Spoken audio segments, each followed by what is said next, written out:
Then I went again. Well, he said the Spiritual dimension. How precious and how unimportant it was, and I became a family. Everyone else was astonishment.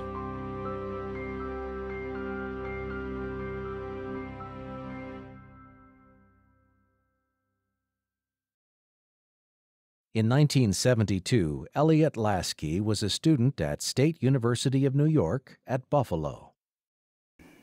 I grew up frum, went to yeshivas, kept Shabbos, and at the age of 18, as many people back in the 60s started having questions and totally left the derech.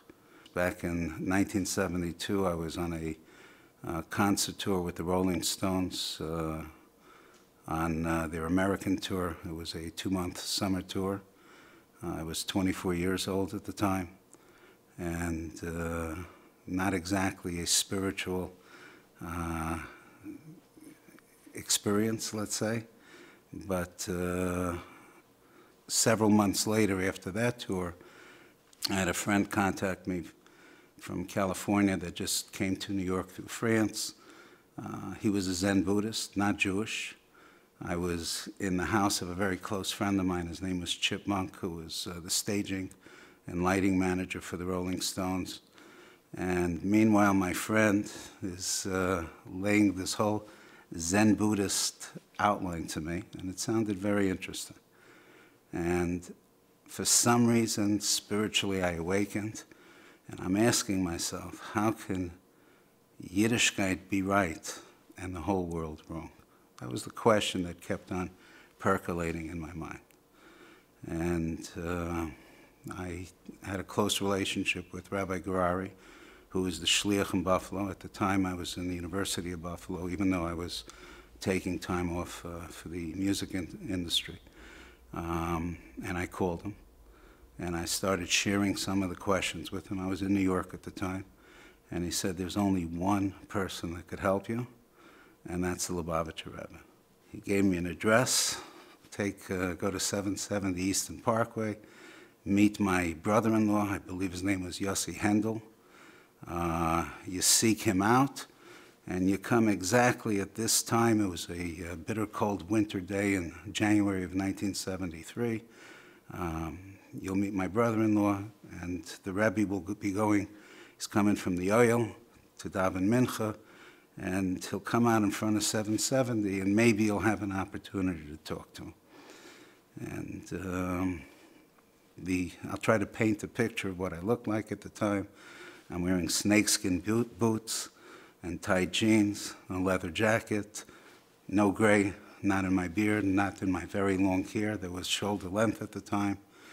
I'm waiting outside, and I saw an old limousine pull up, and I remember Yossi moved back away from me, and distinguished Rav comes out of the car, and I go over and approach the Lubavitcher Rebbe.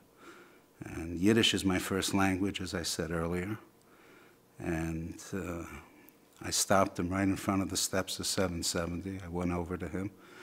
And in Yiddish, and I learned Yiddish at home, so there's going to be some grammatical and errors in it, but I stopped the Rebbe and said, Schuldig, instead the Lubavitcher Rebbe. Excuse me, are you the Lubavitcher Rebbe? Our eyes lock. I never in my life saw eyes.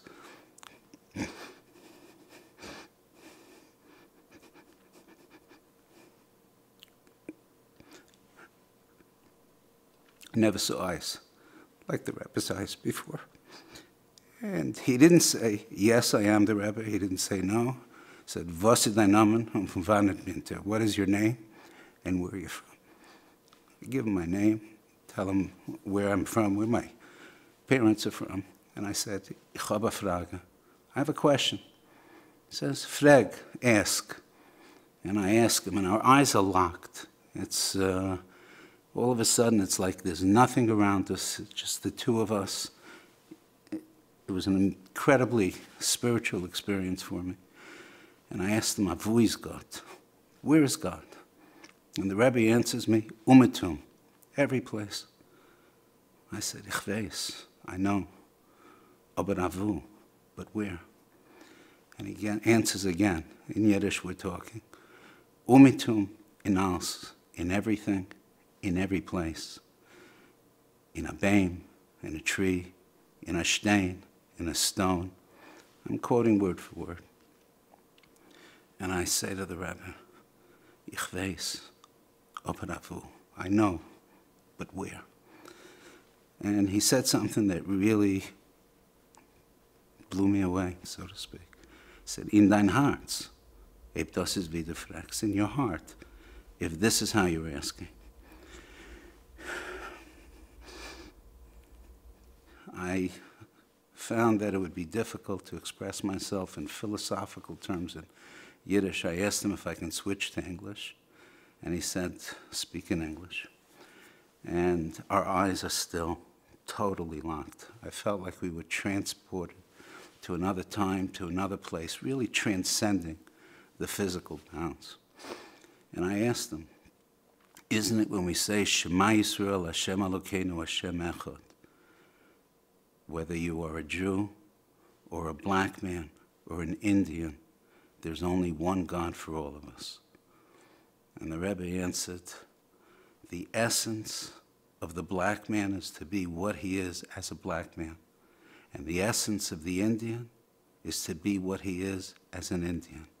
And the essence of the Jew is tied to Hashem Yisbarach through Torah and mitzvahs.